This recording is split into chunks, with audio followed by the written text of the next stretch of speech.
Hey everyone, my name's Cameron. I'm a marketer at Kitomba, and today I have with me Kirsten McHarg from Savvy Salon Marketing.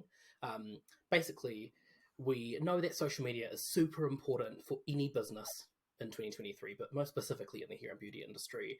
And so we wanted to ask Kirsten what is her top tip that people need to know if you maybe have a social media account for your business that isn't performing kind of how you want, or maybe you're not getting new clients from it and you want it to really succeed on Instagram. We are basically asking her today what's her top tip and kind of how you can get there. So, hi, Kirsten. Welcome. Thank you for joining us today. Hi, Cameron. Thank you for having me back. So, yeah, That's as all you good. say, social media is critical to any hair and beauty salon. And luckily, hair and beauty salons have lots of content to post, lots of things to showcase. But often I hear salon owners say to me, I have no idea what to post. And yes, it can be very overwhelming. So, one thing with Instagram, and as most of you will know if you've been following us, we at Savvy focus mostly on Instagram because it's got features where you can get the greatest impact in terms of social media. Facebook's still good, but Instagram has a lot more that you can do for performance of your social media. But Instagram goes through phases of um, favouring certain types of content, and what used to be static posts when in the earlier days when it just started out to be a photo sharing app, it favoured static posts, and anyone that posted a static post or just an image that doesn't move, it would favour that and push it out to the audiences that you're trying to reach. It then went through a phase of stories, but now it's actually favouring video and reels. So anything that moves, whether it's an animated post or an actual video or a video post carousel, which is a slide of static images, that's considered a reel, and it will go automatically into your Reels tab, and the Instagram algorithm will favour that and push it out. So, knowing that as a backdrop, the one tip that I say to salon owners every day, based on what we know about the Instagram algorithm and what it's favouring, and what we know works in terms of training the algorithm, is to create and post original content. Original content means content that you have created yourself about you, your salon, and your team. And I can almost hear the groans of people going, "Oh, original content. How do I do that?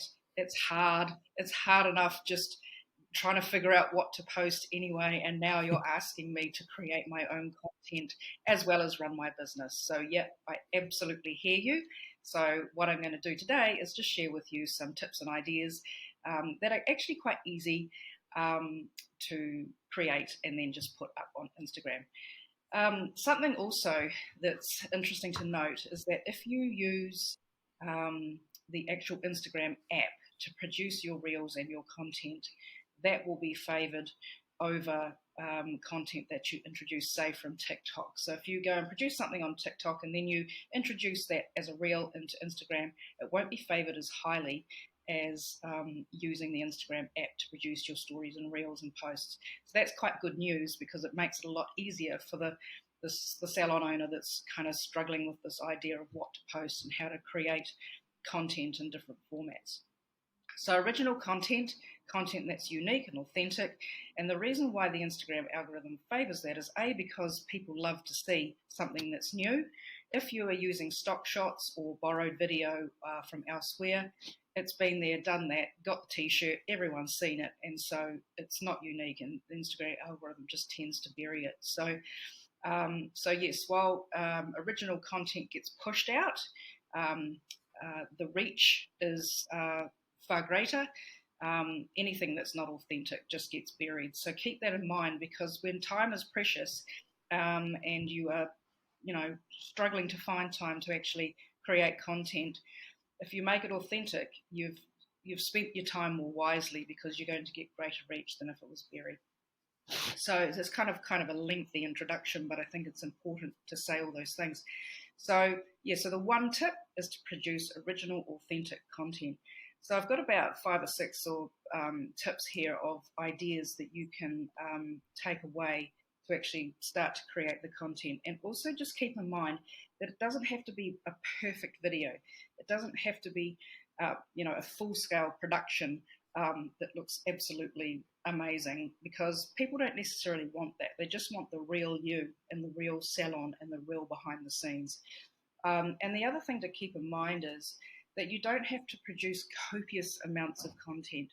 Even if you produced one reel a week, got into the rhythm of doing that, got your content plan going so you know what's coming up, just go one reel a week, or one video a week, or even one photo a week, and get into the rhythm of that.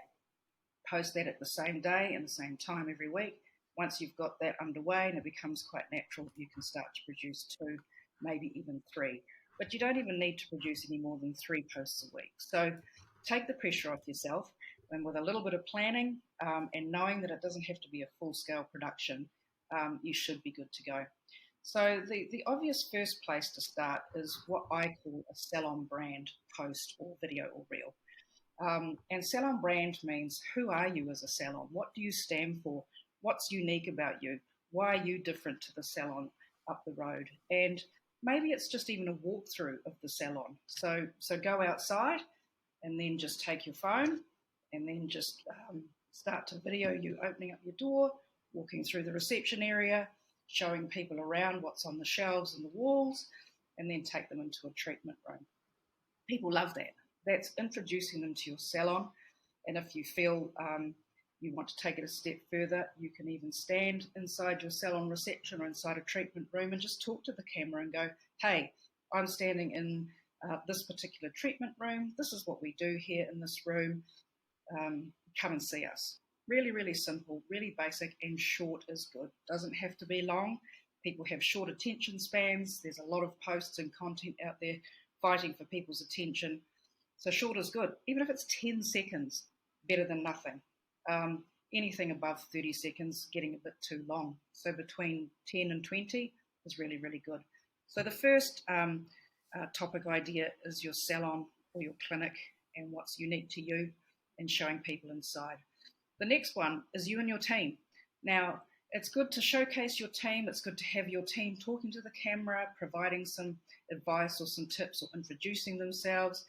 They don't have to be all formal about it. It's just, hi, this is me. I like to do this particular hobby in my spare time or whatever. But what you're doing by that is you're introducing the team to clients or potential clients, and they start to get to know you.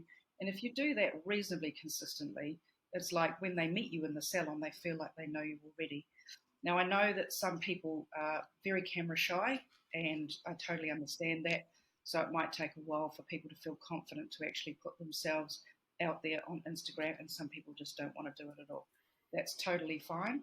Sometimes you can instead have a voiceover to something that you're talking about in the salon. So you could say, hi, my name is such and such. I'm a senior therapist or a hairstylist at this particular salon. So you're not actually facing the camera, but you're talking to something and about something in the salon. So that's a good way of introducing yourself. And it could be team shots. It could be just behind the scenes stuff. You can show the professional stuff, and you can show yourself working on somebody and maybe that whole before and after thing. But what if you go out for lunch as a team, or go out for dinner, or you're celebrating something, or you've got a promotion or something happening in the salon? Why not take a video of that? So there are quite sort of informal and casual and fun things that you can do to show that, yes, you are professional, but you also have a good time and you've got a team atmosphere happening in your salon as well.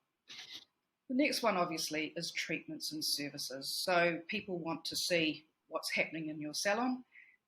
Obviously, you have to get a client's consent if you are showcasing the client, or you can, that depends on what part of the body you're working on.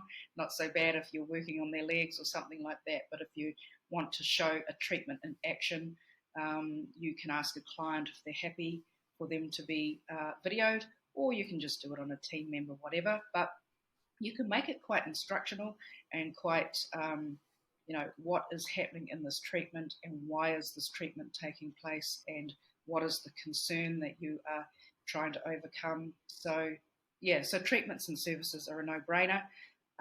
Generally, you can speak off the cuff. You don't have to plan what you're going to say. It is good to plan, have a few sort of dot points in mind and think about, oh, I'm going to cover these things, but actually just let it happen. Don't plan too much because you know more than your clients and potential clients know. And if you miss something out, they don't know that you've missed it out. So it's really just about getting that content out, letting people know that you know what you're talking about, and you're giving them some information about a treatment or a service. So the next one is retail products. Again, you can have a photo or a video of you standing in your reception area next to your retail shelves. You could be talking about a particular product. You can talk about the ingredients inside the products. Again, it doesn't always have to be a video. If you feel more comfortable taking a photo and then the post caption talks about that, or you can point the camera at the shelves and then just talk about a particular treatment or product. You can talk about the range and be a little bit more broad about it and why you've chosen that skincare range or that hair care range. Or you could drill down into a particular product, like a particular cleanser or a moisturizer or a conditioner or whatever. So yeah, treatments and services are really cool. You can actually do like a boomerang video where you are holding a couple of products and just going like this. That's always something that's quite interesting. And you might have cleanser toner or cleanser serum or whatever you might want to do. And then just the post caption will talk about what's going on there. So again, it's just very simple. It's easy. You don't have to say anything, but you're moving. And then Instagram algorithm will favour that. Before and after transformations are really popular, but also not so easy to make them look good. And even we struggle with this because sometimes it's hard to see the difference in the photography itself. But often when you have before and after and you're really cropped in on someone's face or something like that, it's hard to see which part of the body it is. But before and afters are really, really popular. And if you look around on Instagram and have a look at how other people present their before and afters, often you'll see them sort of side by side and then maybe the logo in the middle. That's the logo really is there, A, to distinguish that it's your salon, but B, to kind of separate the fact that one's before and one's after.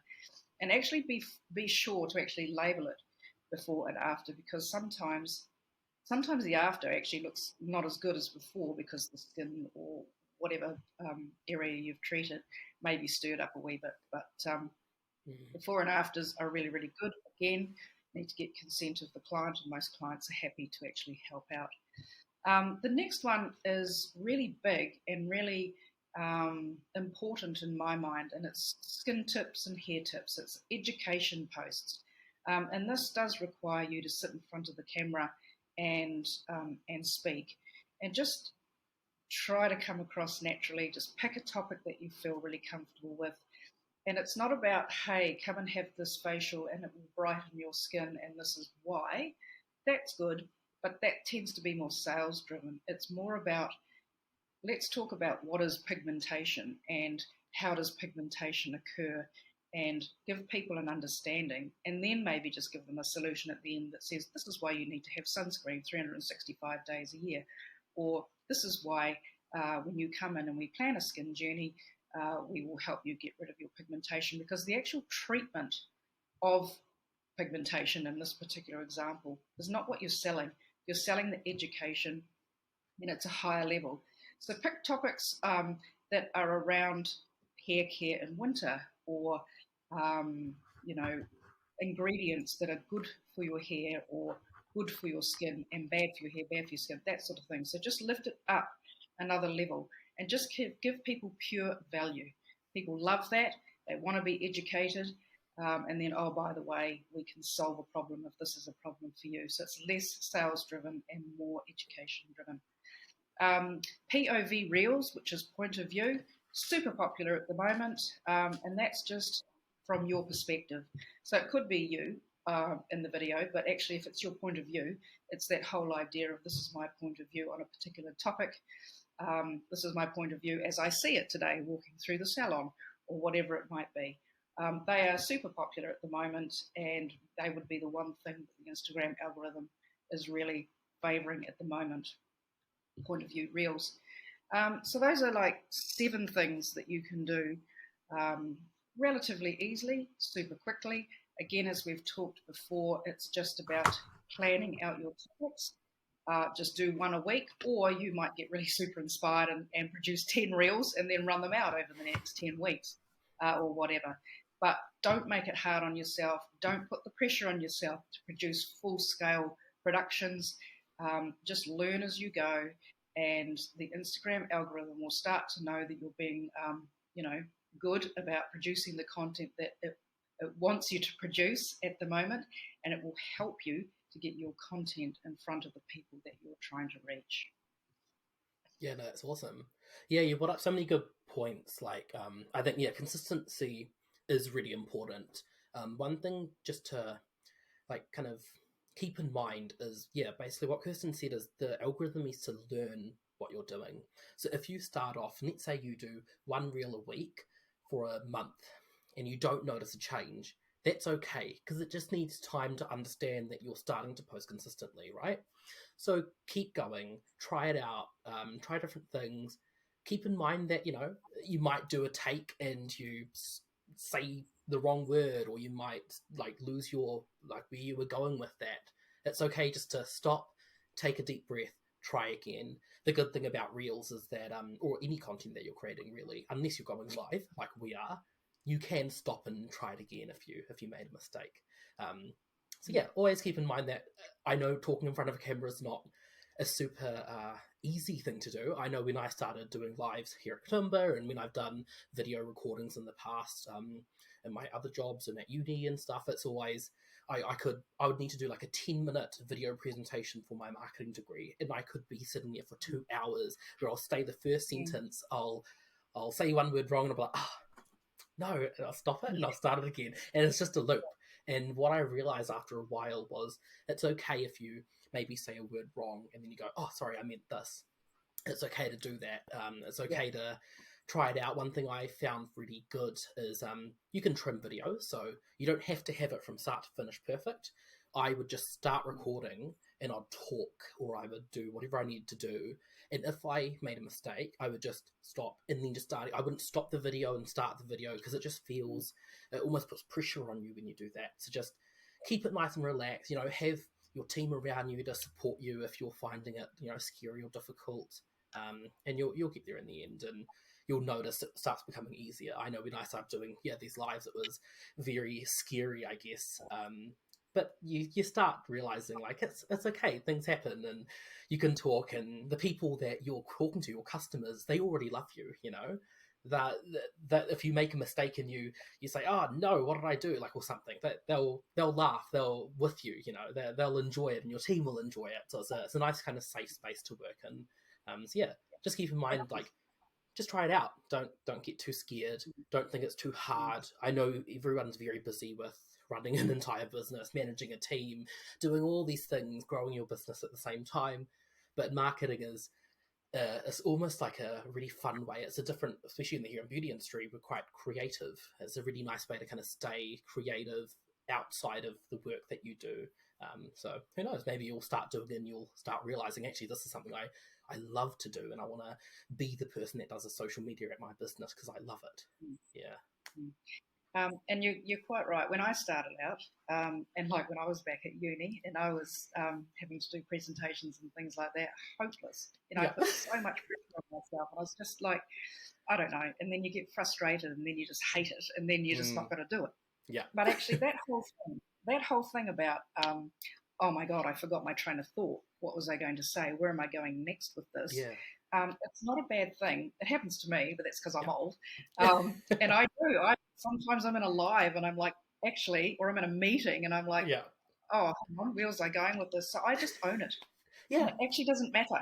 People don't mind. Everybody forgets their train of thought at some point or another. And that's what makes it authentic. Exactly. People don't want to just see picture perfect and it's all just, it doesn't have to be the end result.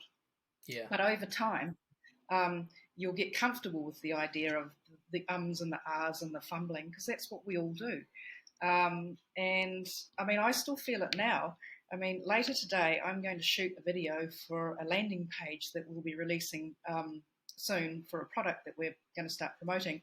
Yes. And already I'm feeling like this has got to be picture perfect, and I've got my script, and what if I make a mistake, and how many takes is it going to take me? So it doesn't matter at what stage you're at and how many videos or lives or anything that you've done.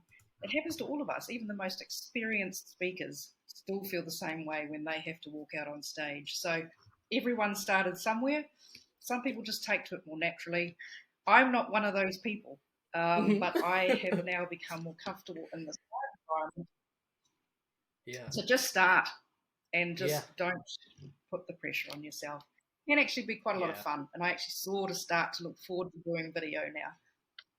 Yeah, it's a different kind of, like, in whether you decide to do video reels or you decide to maybe just, if you aren't posting regularly, you just want to do picture posts for a bit just to get more consistent. Like, it's just a bit of fun. Like, it's fun. You're able to test things out, go like, oh, that was quite fun, or then you might post something and you look at it later and go like, oh, maybe the picture I used, it was maybe zoomed in, looked a bit low quality. That's not maybe the best. I'll keep that in mind for next time. You know, you kind of just learn.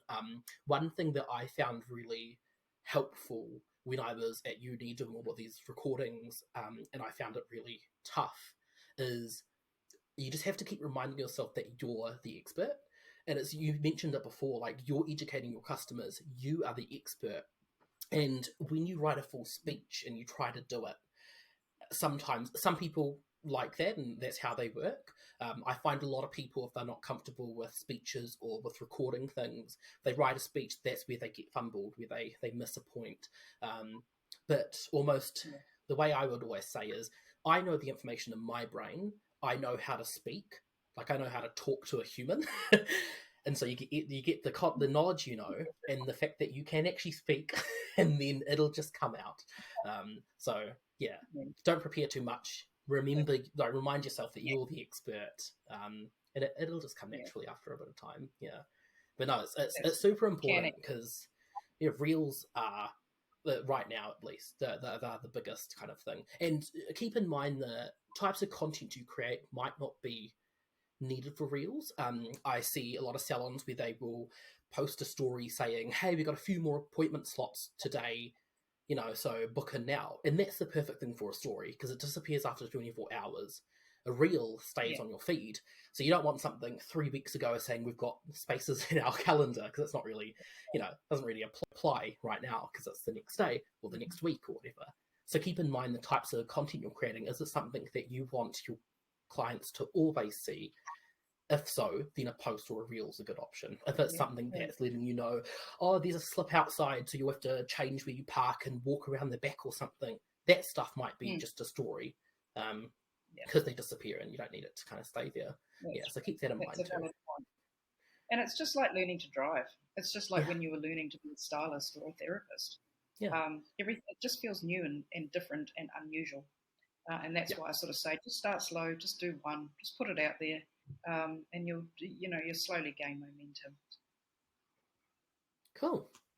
Well, thank you so much, Kirsten, for joining us. For anyone that's been interested, we've actually done a few more lives in the past. One we did was around how to kind of create the perfect Instagram post. So we talk about, like, you know, what you want to put as your caption, tips on kind of how to make it look really nice and original. So if you're interested in learning more, if you've kind of gotten some ideas of what types of content you want to create in this live, and you want to get a bit more depth and detail on how you can kind of get there, check out the live we've also done. Also, Kirsten's got this incredible ebook called The Secret Guide to Instagram Marketing, I think it's called.